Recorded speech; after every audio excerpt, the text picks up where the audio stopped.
trying to make y'all comfortable. For the record, you ain't trying to grow, then it's done for you. For the record, lab on me going all the way.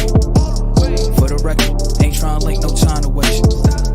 For the record, for the record, for the record, for the record.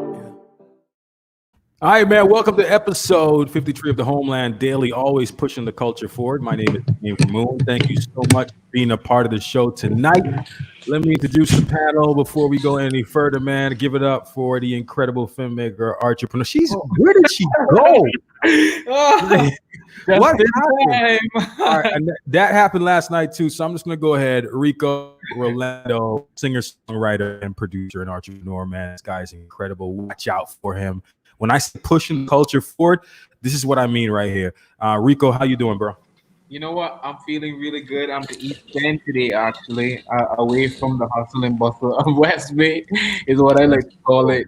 So I feel like I'm in Little CAYMAN right now, but I'm just by myself, just trying to create new music and just try to figure out what's next. That's super dope, man. I'm glad that you're up there because you're gonna find like a lot of peace there. And definitely a lot of momentum when it comes to writing. Like being an artist, I feel like creative people need to spend time in East End. They should. They honestly should. It feels like it doesn't feel like CAYMAN for sure. It doesn't feel like West Bay. Like in West Bay, everything is just like so compact and everyone's around each other, just like Georgetown. But in East End, I feel like I'm in Little CAYMAN. So it's kind of good to just like be by yourself sometimes and just try to figure out what's next and a little bit of rebranding and stuff like that. So, man, I can't wait till Liz comes down so this can be like a reunion and we're like in one studio, like one TV screen, and we're just so excited. Interviewing people, man. It's gonna be so dope. Yeah. But talking about Liz, let's give it up for a filmmaker and also beautiful, wisdom, wise young lady based in New York right now, currently living there. But definitely came out into the bone. Well, you're mixed up, right? Like you got a lot of culture inside of you. But we said that's the most Caymanian thing one could be, is to be mixed up. Absolutely. I got a whole lot of that. Did you guys do ancestries.com, whatever it's called? Did you guys do that? Find out where you're from? I don't trust it. I'm like 65% Ghana. I'm from Ghana, apparently. Really? Like my family. You're Ghanaian. Yeah, and some in London. I always knew I had people in London, but I never knew the whole Ghana. Well, come on. Of course, if you're black, you know you from Africa at some point. Well, yeah, but you don't know which part. Like it could exactly. That's what I said. That's don't know which part. Yeah. Some part. I don't know which part of Africa my ancestry is from too, but funny enough, I had like a white Irish pirate and a black slave that used to live in Cayman, and then they met, and then it just became a whole bunch of coolness, brown skinned people with baby blue eyes, and we'll say they fell in love. It wasn't the other thing that used to happen to black women during those times. No. Okay, but here's the thing. The pirate, everyone on top of the ship died besides the mom and the daughter. And then that's a whole lot of drama, man. Like that's just a whole lot. How do you get that? That's all I can say. All I can say is what my aunt did her research, and that's what she came up with. So that's it. Oh man, that's good, like good on Auntie for doing the research. Yeah, for sure. It's like the old-fashioned back in the day hip hop, love and hip hop. If you want to call it that. I want to ask one question before we jump into ER. I was on Star 2.7 today for an interview, and I got asked a very weird question. You need to stop. You cut it out, Rico. I got asked a question that said, "Is it common, and don't laugh at this, for black people to spend time at the beach from 10 a.m. till 4 p.m.?" I don't know where did that question come out from. That's the thing. Yeah, what's the context of this question? That's just how they asked it, and I was like, hell no.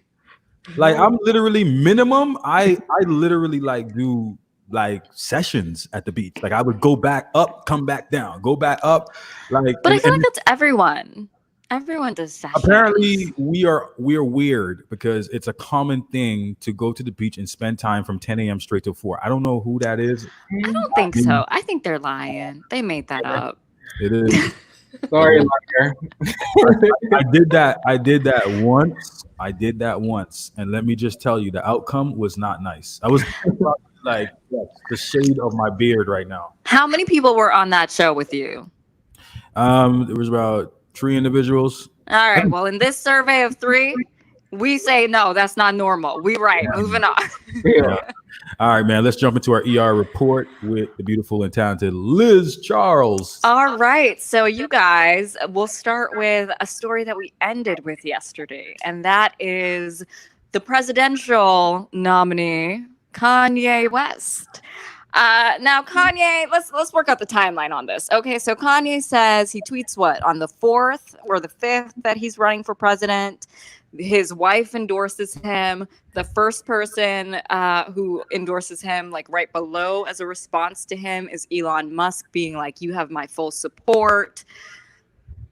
Y'all, Kanye did a 4-hour interview with Forbes. Oh no. Oh, you already know, Rico. You already know. Oh no. Here are some of the gems that came out of that 4-hour interview. He's trying to run the White House like Wakanda. He was like, I know Africans got a problem with their depiction, but that's what it's going to be like. Like in the scene where, there's like the regular lace-up sneakers that lace up by themselves. We're going to make so much room for innovation. And I got 2 people who are my advisors, Kim Kardashian and Elon Musk. He was like, yeah, me and Elon were talking about this from years ago, and he's going to run the Space Force, and that's what we're going to do. Oh, and the Black people having to vote Democratic. This is something he's been saying forever. That's white supremacy that's happening. It's going to be called, his party is going to be called, because he can't run as a Republican. He was like, if Trump wasn't running, he would run as a Republican. But since Trump is running, he's going to run in a new party as an independent, and his new party is going to be called the Birthday Party. What? What is the birthday party? The birthday party stands for what? Because when he wins, we're going to celebrate like it's everybody's birthday, like it's his birthday. That's my guy. That is my guy. That's my guy right And there. his slogan is, according to him, it's not yeah, it's not yeah, it's yes, yes, yes, yes. Easy. Yes. Dane, you cannot be condoning this type of behavior. So he says he's okay with siphoning off Black votes from the Democratic Party. He's okay with taking votes away from Joe Biden, even if that means that Trump will win. Although he said both of them should bow out now. Bow out now. Nah. Okay, to me, it's like, why are you bringing up Wakanda? Why are you bringing up all these films that have influenced the Black culture within the last couple of months to a year? We all know, especially Dave, you're making me. I get it. We all know that like there were so many. Wakanda was such like an influential movie, and a lot of people were just feeling that. And now he's just like, all right, I'm gonna go off of Wakanda, get all the Black votes that are not really listening to what Joe Biden has to say, to what Trump has to say. I don't know. I think this is a whole sneak plan with Trump in Kanye. Yeah, right? It doesn't sound, because he's so much more critical of Joe Biden in the way that he speaks about it than he is of Trump. Because his words were, Obama was special, Trump is special, Kanye is special, Clinton was special. We need somebody special in the White House. Biden, nah. He's kind of right though. I mean, what's the definition of special? I mean, he's right? In the context of this, I'm very honest with you. Like, I don't know if you guys have not realized this, but we've been in a very long ass dream whole entire year. And I don't even want to call it a dream. It's a nightmare. So isn't the election around November? I feel like everybody's been getting a birthday surprise. So why can't my birthday surprise be Kanye West as president? I'm going to vote for him all day. No, that would be so bad. He does not know anything. Listen, we have gone past. I don't even know what the word is. A president stood up on stage and said, "It is okay. Go home and get an injection and put bleach in it and inject yourself with hand sanitizer and bleach." What is Kanye gonna do? Give away free Yeezys for the rest of the year? I don't know, but Trump. Good with him. Well, okay, Trump is bad enough as it is, right? Trump is bad enough. He's very unapologetic for anything that he says. Imagine Kanye West. You know the amount of unapologetic he's going to be. He's going to be His words were. They asked him on policy. Well, what's going to be your policy on this? What's going to be your policy on that? Which Trump had no answers to either when he was running. But I will say, I will give Kanye this. Unlike Trump, yes, unlike Trump, he sometimes said the phrase, I don't know enough yet. I will learn. Those are words I don't think Trump has ever said. Yeah, man. You know, he would make some crap up and be like, yeah, this is what we're gonna do. This is a great plan. It's a wonderful plan. It's the best plan in the entire world. At least Kanye, for some things, said, I don't know. You're right. Kanye's ego would be, I don't even know what it would be after that. Like, I think he would turn into a dictatorship, to be honest. I'm suspicious because in this 4-hour-long rant, remember I told you guys last night, he has a single coming out called God's Country. And he was saying that Trump is the closest thing to the country being run by like God, by Jesus. And but when he wins, then the country will really go back to being run by God and being run by Jesus. And it'll really go back to being God's country. See? See, that's the name of the song. And so I'm like, he's saying stuff like that. And he's been planting seeds for the past 9 months to a year, especially on Christianity. And I no offense, but to me, it doesn't seem authentic. But everybody has their own sort of, Christianity beliefs and how they perceive themselves and all that. So I can't really judge anyone on that notion. But to me, like, he knows exactly what he's trying to do when you go to that route and then all of a sudden you switch complete dynamics. And he's taking his MAGA hat off is what he said. And he said he had COVID in February, but that's not what impacted the reason that he's no longer backing Trump. He said, you guys, the whole not Trump going into the bunker is why he's not supporting him anymore. But I think what made me really, really, really mad, y'all. Okay, sorry, I'm not even. All right. He brought up George Floyd. What did he say? And he said, in response to the black protests that are happening right now, he said, he was like, about the protests on brutality right now. He started to speak about police brutality as in brutality towards police because Blue Lives Matter. And then said, for example, one of the people, a part of the George Floyd situation, one of the 4 cops that was arrested, he was like, it was his first day on the force. And like, how could we expect him to, stand up to someone on his first day on the force? So instead of supporting the movement for Black Lives Mattering in his rhetoric, he stood there and was like, yeah, we really need to back these police. Wow. He's trolling us. He's got to be trolling us. Yeah, honestly, I think before he goes to bed, he gives Trump a call and be like, how did I do today, Dad? Yeah. And that's it. That's it. You did good, son. You did good. All right. And in other news, because this will get me, y'all, this will get me real riled up. I need to look at some cute babies now. So Usain Bolt, it was recently over the weekend, his girlfriend Casey's birthday, and he posted a sweet message wishing his girlfriend a happy birthday and also announcing the name of his new little girl. The new little girl's name is Olympia Lightning Bolt. Now, what do you guys think of that name? I mean, you guys get it, right? You we get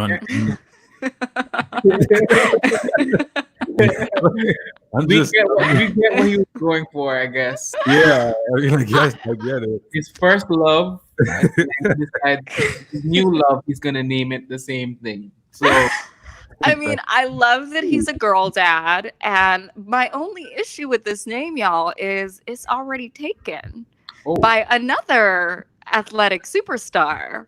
And that is Serena Williams Oh, wow. already named her daughter Olympia. No Serena's daughter is named Alexis after her father, Alexis Olympia Ohanian. And she goes by Olympia.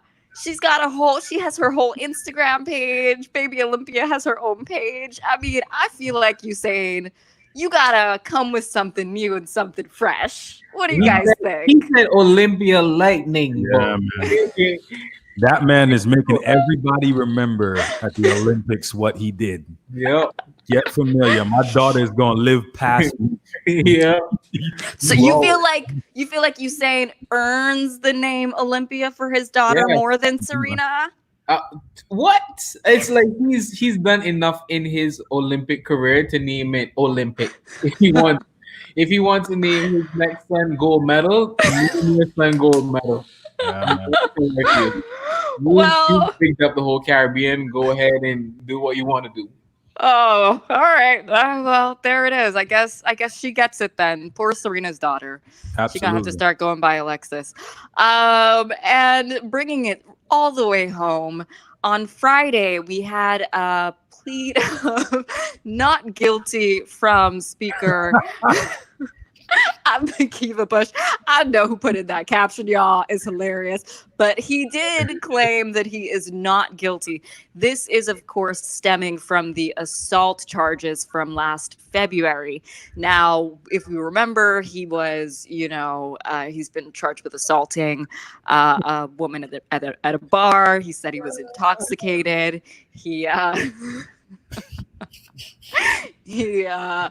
There is video footage of the event, and it is currently being reviewed in Miami. Sure, you got the video? What I find very interesting is what the lawyer said when he pleaded not guilty. And that is, the lawyer said, because the video is under review, they are pleading not guilty right now. But when the video comes back, they're willing to change their My advice to Makiba is R. Kelly had a video, Shaggy had a video. It didn't work in court. I'm sorry. I'm sorry, man. I'm gonna say it because nobody else gonna say it. Videos don't work in court anymore. Apparently, you can just mysteriously have a twin brother in court. Like literally, I didn't know about my twin brother. That must be him. For a lawyer to say up front that like we're pleading not guilty right now, but when the video comes back, we might change our plea. Sounds like a smart ass lawyer to me. What's his number? I feel like you don't say that. Like even if it's true, even if that's your plan, you at least like say you're not guilty, like you're really not guilty. Like you should feel convicted of that. I mean, listen, if this is the same guy that has helped him throughout his whole career, you better say not guilty right now and say you're guilty later. That guy knows something. That guy knows something. All right. Well, there it is, you guys. That's our entertainment report. We brought it home for you. And now it's time to get into conversation with our guest this evening. We have local media host April Cummings. Thank you so much for joining us, April. Hey guys, how you doing? April. We are so happy to have you with us. How come you guys are all golden colored and I'm blue? What is up with that? My lighting's bad. It looks fine, man. There's like literally, we first want to thank you for being a part of the show. And I just want to let you know, there's literally only 3 women that can read bedtime stories to me. And that's my wife, you, and Liz. You guys have amazing voices. No lie.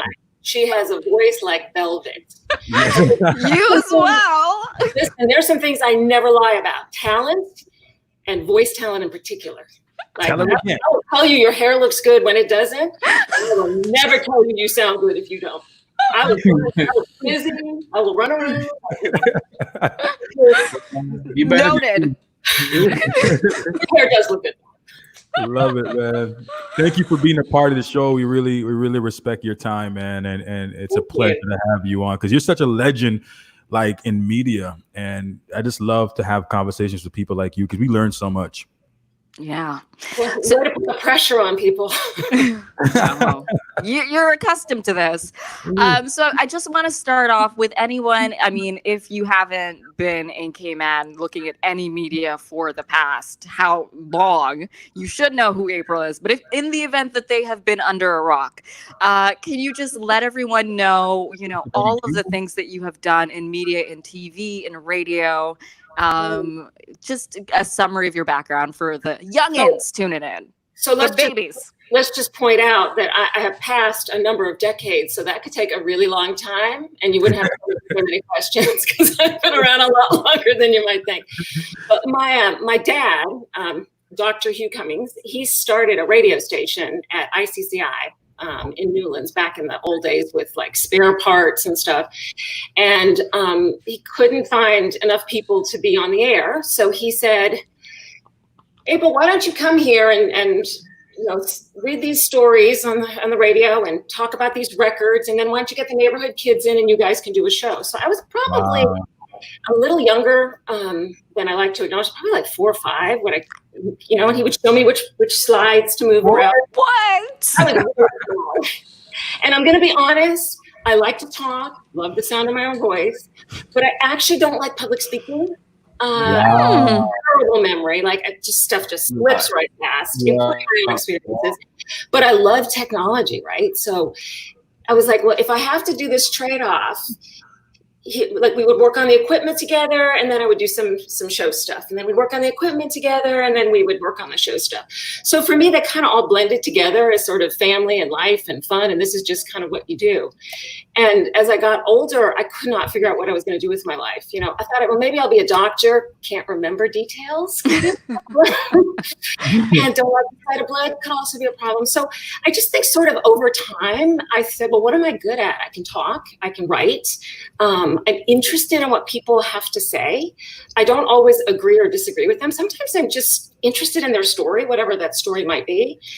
And so it just sort of happened, and my dad did push, by the way, he did nudge a little bit. I thought, well, maybe I could be an actress. And he didn't say, you don't remember lines, but it's the truth. So I think just when I was about 16 or 17, and I had an opportunity to go to school in the US, I was at this kind of crossroads where you're like, what are you doing with your life? And I'm like, I don't know, I'm 16. And I toured Emerson College, which by the way is the alma mater of someone over there. And we both went to Emerson. I saw my first kind of like actual newscast getting done live, right? So I walk into this control room and there's keys and lights and there's people and there's instructions. And I'm looking and I'm like, they're making a thing out of snippets of people's lives. This is the most incredible thing I've ever seen. And to be honest, even though I don't love news itself, that process of watching all of those things together into something that's ideally coherent and has a message and has information and value, like that's amazing. So that's the best fun ever. So I ended up, I was just going to be a writer is what I thought. I'll write news. That'll work. And hopefully someone will give me a job. But I ended up discovering that you make more money if you are on the lights of the cameras. Oh, man.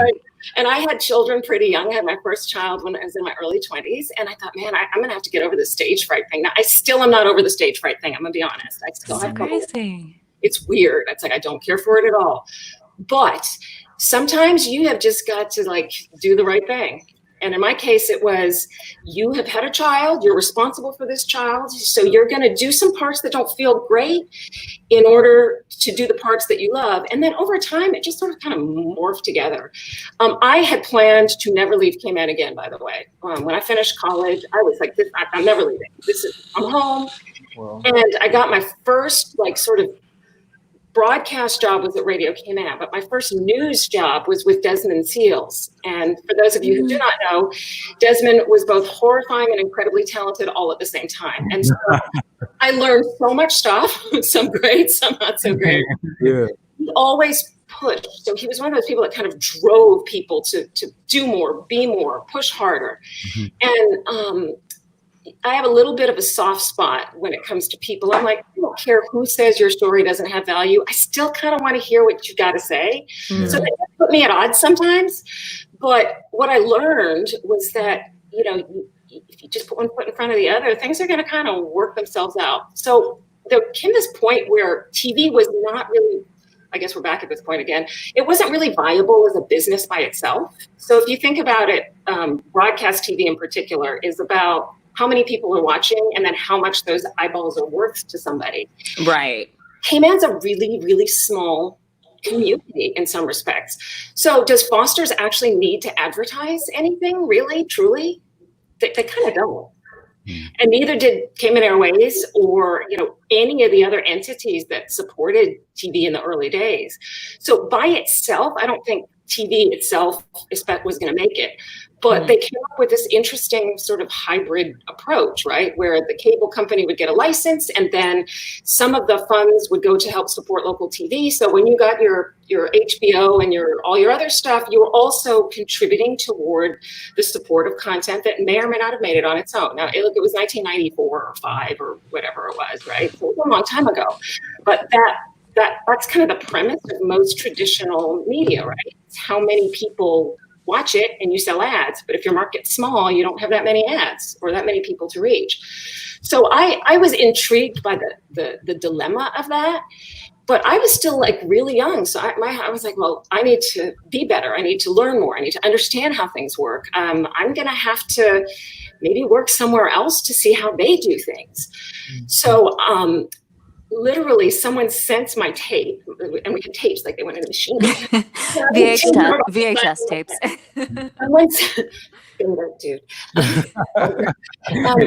They sent this tape to a TV station in Austin, Texas. And the news director called and said, hey, would you be interested in a job interview? And I'm thinking, well, it would be silly of me to say no. And I really know I need to learn and improve myself and be better. I really don't want to leave home. And I also had a small kid at this point too, right? But I jumped off the cliff. I said, okay, I'll try. There are some questions that those people did not think to ask me. Wow. Have you ever done a live shot? No. Have you ever covered an actual fire? Well, no. There was a lot of stuff that I had to kind of learn on the fly, if that makes sense. And so my little journey was, I'm in CAYMAN and this is great. And I'm gonna work really hard. And then I went, wow, I don't know anywhere near what I think I know. I have a degree and I still don't have a clue about how this really should work and when I should be saying yes instead of no and vice versa. So when I had the opportunity to leave, it was literally for a year or two. That was the idea, right? I also had dual citizenship, so that's convenient and very helpful. And I thought, this is great. I'm going to work for 2 years. I'm going to learn a bunch of stuff. And then I'm going to come back home.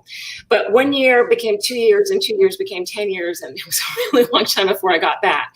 And the real reason was that as long as I was learning and growing and getting paid to do it, then it made sense for me to not be here. And I did a bit better than perhaps I anticipated because I'm from a very small place and I was getting these really good opportunities because I think maybe I fit in between everybody else's stuff.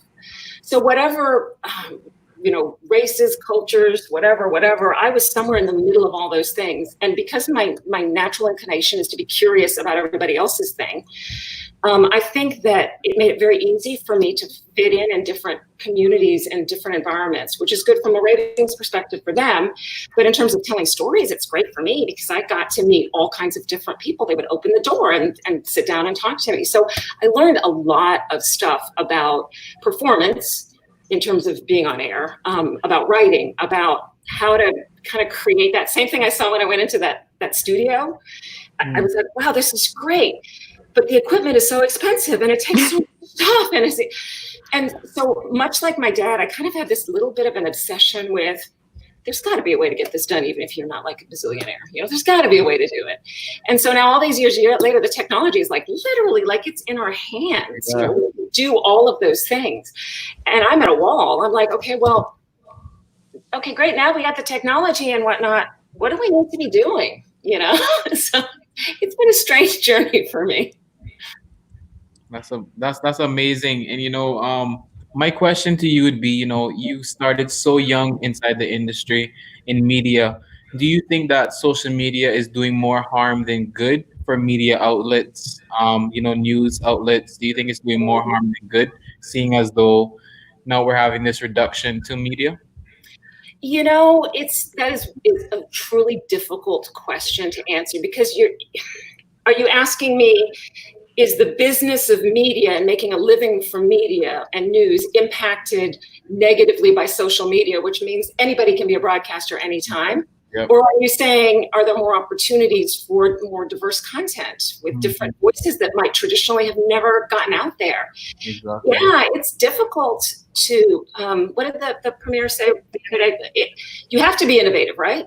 Mm-hmm. But I'm not 22. I have a family and a mortgage, and I have to make a living doing it. So me making a living from media might be negatively impacted if I haven't figured out how to channel social media to the greater good of that financial benefit. Mm-hmm. But it doesn't mean that it's also bad either. You need different voices. You need challenges. Mm-hmm. It's just somebody needs to figure out how you can still make a living doing again, and I'm getting in trouble. So here's the challenge. There's a difference between everybody having a voice and saying whatever they feel like, whenever they want to say it about whomever they feel like, and what I was trained to see as news. Mm-hmm. So news is the stuff that's going on, but a journalist or a newscast to me should be a little different than that. It's not just gossip. It's ideally researched, fact-checked. And the less money there is, the fewer people are involved, and the harder it gets to fact-check. So there are mistakes I make today that I'm going to say when I was in the States, I would never have made that mistake on the air. There's just no way. Not only would the 17 layers of people have chastised me and vetted me into shame so I never made the mistake again, but they had all this wisdom and experience around me. So I could say, well, why is that not okay? And they would have the history and the experience and the background to tell me. Now, sometimes they were wrong, to be honest. Sometimes they suppressed voices that needed to be heard, but other times they were right. I had more homework to do. There was more information I needed to check. And so I feel like, yes, you need all the things that's like, I think social media is exciting and terrifying at the same time. Yeah. But it can't be my only, I also, okay, maybe I'm just lazy. I just want like a really set of good brains to kind of chow through some of that stuff and like make some sense out of it for me so that I can decide. Because a lot of it's nonsense, right? There's nonsense mixed in with the good stuff. So, right. There's so many things like, I don't know, conspiracies that people just decide are real. Who would do that? He's not talking about money, but I'm not talking about anyone on this show. Okay, and that's the other thing too. Just because I can broadcast myself, that doesn't make me a journalist or a reporter, or it doesn't make it a news show. It just You're right. Again, just because someone has an audience, it doesn't make that person, viable for president. Just, just a thing. I know, just like, and I've gotten, some heat from myself over the years going, girl, you do not pick, you really try not to pick a side. And it's been hard sometimes not to pick a side. And sometimes I'll veer one way or the other, but I try really hard to put myself in all the positions as much as I can, even the crazy ones. I still try to do it. yeah.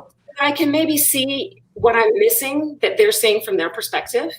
Now, that is not ideal if you are in a small market and you are churning out stories all day long, right? Mm-hmm. The workload, some of it's tough. It's brutal. You have to write fast, think fast, talk fast, do it again, be ready for a live shot. If it's on TV, you got to look good, which radio, I don't have to do that. So that's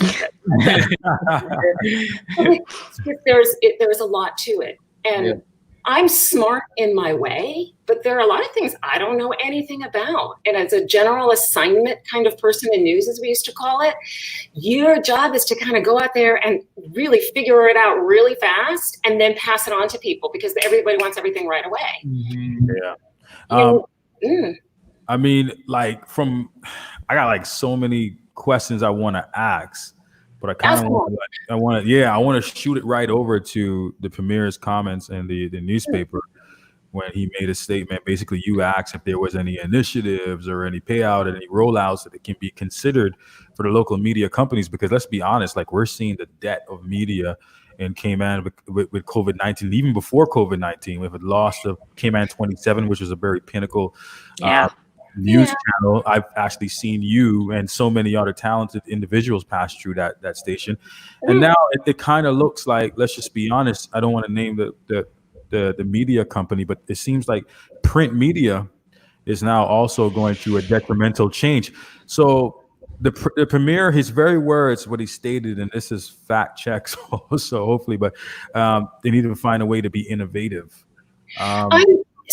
Okay, first of all, public disclaimer, because I like to put all my stuff out there.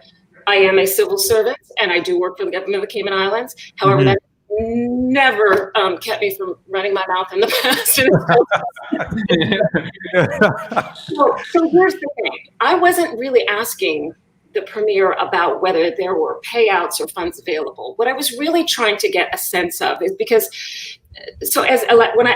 my world was electronic media, and there was no, other than the whole ICTA creating that structure where the company had to have the TV station, there was really no other guaranteed source of revenue. So everything was up to sponsorships and, et cetera, ads, that whole kind of thing. Or we would do production work, or we had the cinema advertising for a while. So we had to do a lot of different things to pay for news, basically, right? Because say what you will, that's a lot of individual bodies it takes to make a newscast come together, right? And especially if you want one that lets the storyteller tell a story, sometimes you definitely need people, right?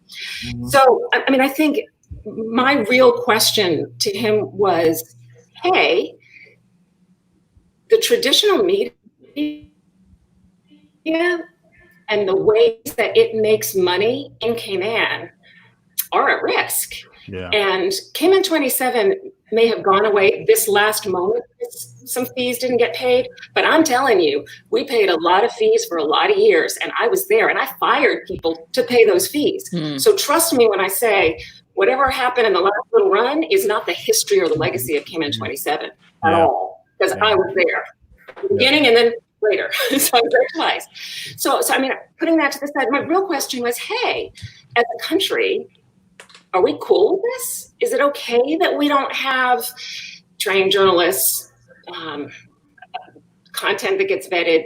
And I'm going to just go ahead and tell the world right now, Sandra Catron or Sandra Hill, I'm fascinated by Sandra. I am. I'm going to say it. It's like I could probably have the best nerdy conversation of my life with Sandra. With cameras, gear, equipment, apps, platforms. In some respects, we are very much alike. I just have a different philosophy about when you say it's news, what it's supposed to be. And people look at me like, how can you say that? I'm like, listen, that woman is sharp. She managed. I could build a website. She is. So I kind of admire the whole ability to just do it. And I worked for someone who taught me that maybe it's not such a good idea to just put everything out there all the time. And so, whereas Sandra will have less restraint, I would probably have too much restraint. I'm okay in a society where you have both of us. What That's important. About is if there's, I used to say, Cayman 27, at least during my era, did its best to be mainstream. And people were like, how offensive that you would want to be mainstream. Like, no, it's not actually. Somebody has to sit in this place and do their best to get as much of this and as much of this as they can, as best as they're able to. Someone needs to do that. That was my view. And trust me, man, I got hives, my hair fell out, I gained a lost weight. It was really stressful for me. That's a lot of people to be responsible for. But I still believe in that premise. But when you ask, hey, should government fund it? I don't actually know. Well, it's interesting because his comments seem to indicate that it was a little patronistic in the sense that it was kind of like, well, if these companies need government support, then they're not passing the competitive test Yeah, that says that you should and survive I because hear your product that. is good enough. And girl, I feel it sometimes too, because sometimes I'm like, I just wasn't smart enough to figure it out, right? Like, this isn't personal. It's me going, man, maybe if I just fired like 80% of the people like I was supposed to, it would have worked out, you know, and there's got to be another way. So it's part of me will always say, well, maybe you just couldn't figure it out. And maybe this is for the next round to kind of figure out how to make all the pieces fit together, because government funding comes with a price. Advertising comes with a price. Right. They both do. Yeah. It's like, would I really do that story if I was concerned about losing a sponsor? You know what I mean? So those questions, I guess the older I get, the more I realize they're valid things to consider and to talk through. But there's the little naive part of me that still says, but are we really okay with not having something where decent people can make a living and create important content about their community? And that's the PBS heart of me, right? That part's it's so the PBS in you. It is so the PBS. That's exactly what it is. I'm like, hey. But you know what? I was, in thinking about this issue and talking about it in respect to CAYMAN, it feels like a microcosm of what's happening globally. Right? Because, very much I'm in New York right now, and in the States, you see the dichotomy of what happens when you only have news stations that exist in the polar opposites. Yeah. You see what happens when print journalists aren't getting paid, and the companies, the organizations, the newspapers that break stories routinely, like on Jeffrey Epstein, like on many of the rape allegations against women, many of the largest news stories. How idealistic you may be, or how passionate you may be as a journalist or a reporter, if you can't feed your family, you will do something else. That's Yeah. I mean, and especially there's this point in life where you kind of go, man, I'm tired, dude. I'm tired. I cannot do 20-hour days anymore. Yeah. I mean, I have 4 kids, right? The oldest kid is 27. And you look good, April. You look good, mommy. I agree. Filter on the internet is my friend. I agree. How much time did I spend away from said child trying to follow this idea that I could never fully pin down? And so as a human being, you're like, well, shouldn't I have taken care of my own household affairs before I'm off trying to save the world? Not the right answer to the question, but it is a reality. And so I'm saying, oh, in my utopia, people get paid to just go do good work. Yeah. Good work is not all. Let's say I see a car crash and I shoot it on my phone, although the phones are really good now, and I broadcast it. I'm going to get so much more traffic than my carefully crafted, that's the thing I do with Classroom of the Month, right? Put them in first. They sponsor me. I love them so much for this. They basically say, hey, go find somebody to say something good about. I'm like, sweet, I can do that. And I go and I do it, and we work hard. My husband and I would fight over the shots and the questions, and it's too long and it's too short. It's just a really difficult process. But it is a thing I am proud to be associated with, right? Because it doesn't matter what's going on. I can find the silver lining in that classroom experience, whether it's a teacher or a kid or a program or the way they function, right? But man, that takes 2 of us, and it takes some hours to get that done. There's not a lot of money in the world for that these days. Do you see hope for media moving forward? We're reaching the end of this show, and so we do last thoughts around this time. But do you see a hope for, as your last thought, do you see a hope for media and for the public service of media? Well, I think that young people have a tendency to have their fire ignited at some point in some way by some issue, right? There is something that will inspire someone, and I may not have the easy solution for how they're going to make a living doing that, but I am extremely hopeful that we will figure something out. Either they're going to figure it out or collectively we'll figure it out. Because to be honest, you guys are doing a show, right? You're asking hard questions and challenging questions of people and each other. And I think that's kind of at the heart of it. So maybe it won't be in the form that I'm used to, but I do believe we will innovate. I would just like to see some sort of established entity around which there is support for the next generation of people who want to do what I did. I wasn't even interested in news. I just wanted to tell people stories, right? Yeah. So I found ways to do it, but I just think you're a filmmaker, right? You see stories all around you. I see them in real people, and I think, God, that's an incredible story to tell. I would like to see other people get paid to capture those moments in our history, and it's a snapshot, right? This moment in time. So maybe it's not always going to be a daily newscast, and maybe the premier's right. Innovation is essential to survive, but I still would like to see a more collective societal approach to finding a way to fund it, because I think, to be honest, our hearts need it. Yeah. I mean, wow. I think there's a time that you just like, you speak, and there's a time that you just learn to shut up. And that's what I had to do tonight. I talk a lot, man. I'm sorry. I had to shut up and listen because you said so many important things. And I think we should have a part 2 to this interview. Yes. Because there were some crucial things that were said, but we don't want to leave out some more important things that need to be stated. So we need to do like a part 2, hopefully, as soon as next week. Yeah. So thank you so much. I wanna ask Liz now to give your opportunity, Liz, to give your final thoughts, and then we'll move on to Rico. I have a shout out that I want to give. So Sandy Hill, she's commented, she said, good show. She said, establishments are not able to change with the time, so often it changes things. But I actually want to point this out.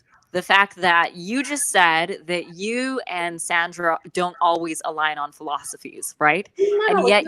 And yet you respect her, and she clearly respects you because she was able to comment and say, yes, bring her back on, and all of this. And that conversations ever. But I think that is something to be noted, because we live in a society where people have decided that if you differ on philosophies, then you cannot operate with mutual respect. That's not what I'm seeing. I am looking at 2 women in media who I look up to, who are operating and saying, we don't always agree, but we can treat each other with respect. And as a young person in media, I really value that example. So thank you. Love that, man. Rico, what about you, man? What's your final thoughts? I mean, to me, it's just like, I know we're all in the year 2020. What a year it has been. It has been the most changing and most trial time. But at the end of the day, too, it's like, it's a year to really focus and like rebrand and just sort of figure things out in what's going to happen for the future. To me, I would like to see, because obviously people are moving away from TV now and going more on streaming sites. I would love to see, people like Netflix and like Hulu who want to cater to, local news outlets, local shows that could possibly happen, in each segregation, each state or country or city and stuff like that, just to, I guess, go with the flow and what's happening. Because at the end of the day, I'm not turning on the TV to watch, a show. I'm going to turn on Netflix and see what I can watch. So I think if we can come to like a good conclusion with like bigger companies like that to just sort of, I don't know, help in some way to, shift this whole movement of media. Absolutely, man. I feel like I've always said this. Like, I'm in a season right now in 2020 where it's all about level up, never being comfortable with any situation, like being challenged. Like I'm a lot like April. I love radio. Like, I feel like I lose my hands, my feet, and every single organs in me if I'm not doing radio. But at the same time, I had to learn how to level up. I did shows that I didn't want to do. I spoke at functions I didn't want to speak at because I just wanted to become better. And I think there was one crucial thing that was said tonight by April, and that's like, I've also shared this with you guys. I have a certain level of respect for Sandra because I saw her did something that's impossible to do against the media beasts here. And that's separate yourself and become an entity all on your own and become an establishment where people have to reach out to you and offer to pay you to talk about them. And that's very difficult to do against a lot of these media houses here. Yeah. I literally watched Sandra Catron do that. Like, she has literally become... And Sandra said some nice things there too, but she... yeah. she's worked hard, but there's more of you out there that can create good things. Absolutely. Absolutely. April, thank you so much. We will reach back out to you. Hopefully we can get you back on next week. Thank you for Have a good joining one. us. I have to close. Love you, man. Thanks, April. It's so awesome. That's April Cummings, just a media legend, like, period. Yeah. She now currently works for a government-owned station, but she's always continuing to kill it. Guys, we had a great show. Any shout-outs you guys want to give before we go? I know we gave final thoughts, but anybody you want to shout out before we leave? Each of you guys? I mean, for me, just shout out to anyone who's doing media right now in Cayman, pushing the culture forward, making sure that, you know, people have voices, people like Sandra Hill, people like April Cummings, different media sources. The English lady, I forgot what her name is right now, but I know, you know, it's like there's so many different people in Cayman who have a voice, who have a perspective, and is willing to listen to someone who's just small, someone who doesn't really have a voice like ourselves, like Liz, myself, or Dane, who's really vocal about certain things. And to me, it's like without all of those women, I don't think we would be in the place of, you know, just aligning everyone with, I guess, being proper in how they like perceive going out and stuff like that. It's like when you think about it, right? Like 2017, you were able to see a lot of politicians do whatever they want, or, you know, different people in leadership. You were able to see them and get away with certain things. Now, in a year, now in the year of 2020, it's like you got to be on your P's and your Q's. Everyone is going to be judged no matter what. So I think it's super dope that what they're doing, and I hope they continue to do that. Amen. Well said. Word vomit. Liz, you good?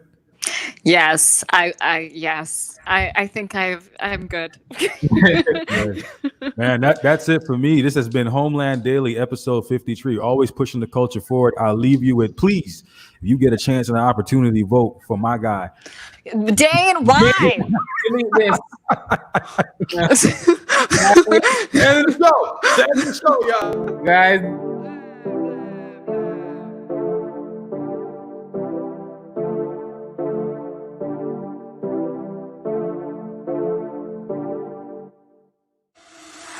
For the record, I'm done trying to make y'all comfortable. For the record, you ain't trying to grow, then it's done for you. For the record, lab on me going all the way. For the record, ain't trying to link, no time to waste. For the record, for the record, for the record, for the record.